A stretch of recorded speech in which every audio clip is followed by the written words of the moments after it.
வணக்கம். கமலா டிவியின் தலைப்புச் செய்திகள். தமிழக மீனவர்கள் தொடர்பாக இலங்கை அதிபர் ராஜபக்சே மற்றும் சுப்பிரமணிய சுவாமியை கண்டித்து போராட்டம் நடத்திய தமிழ் அமைப்பினர் 20க்கும் மேற்பட்டோரை போலீசார் கைது செய்தனர்.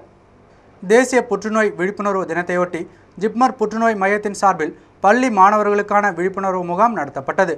இதில் புற்றுநோய்க்கான காரணங்கள் மற்றும் அறிகுறிகள் குறித்து மாணவர்களுக்கு புற்றுநோய் நிபுணர்கள் விளக்கி கூறினர்.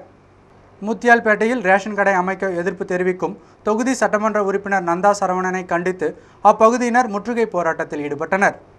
வில்லியனூரை அடுத்த செல்லிப்பட்டு ஆற்றில் மணல் திருட்டை தடுக்க வட்டாட்சியர் சுரேஷ்ராஜன் தலைமையில் அப்பகுதியில் பள்ளம் தோண்டப்பட்டு தடை செய்யப்பட்டுள்ளது. கீழ்புத்துப்பட்டு இலங்கை அகதிகள் முகாமை சேர்ந்த காதல் ஜோடி தங்களது உயிருக்கு ஆபத்து உள்ளதாக கூறி கவர்னர் மாளிகை முன்பு திடீர் தர்ணா போராட்டத்தில் ஈடுபட்டதால் பரபரப்பு ஏற்பட்டது. புதுவை தாகூர் கலைக்கல்லூரியில் நடைபெற்ற புதிய வாக்காளர் பதிவு விழிப்புணர்வு முகாமில் தேர்தல் துறை அதிகாரிகள் கலந்து கொண்டு வாக்களிக்க வேண்டிய அவசியத்தை வலியுறுத்தி கருத்துரை வழங்கினர்.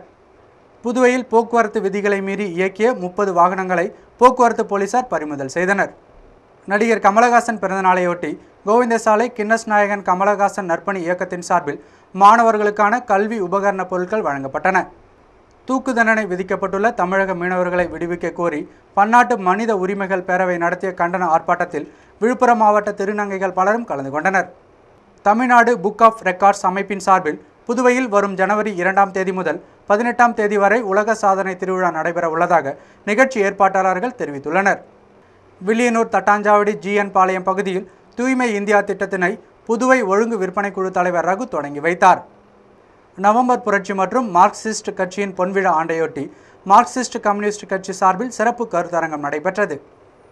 புதுவையில் என்ஆர் காங்கிரஸ் பிரமுகர் படுகொலை செய்யப்பட்ட வழக்கில் தேடப்பட்டு வரும் முக்கிய குற்றவாளியான ஐஆர்பி காவலர் கோபி உட்பட 7 பேர் தமிழக நீதிமன்றத்தில் சரணடைய உள்ளதாக தகவல்கள் வெளியாகியுள்ளன.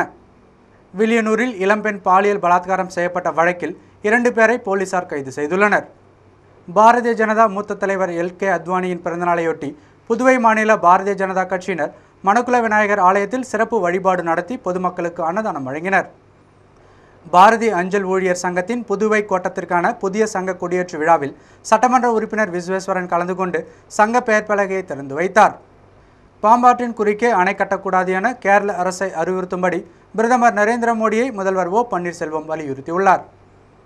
ஜன்தன் திட்டம் அறிமுகமாவதற்கு முன்பு வரை வங்கிக் கணக்கு ஏழைகளுக்கு எட்டாக்கனியாக இருந்தது என பிரதமர் நரேந்திர மோடி தெரிவித்துள்ளார்.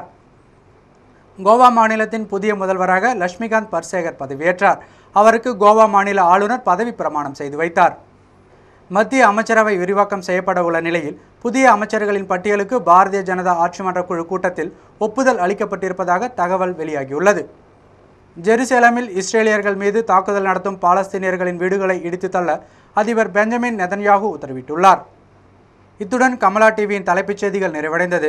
விரிவான செய்திகள் இரவு 8 மணிக்கு. வணக்கம்.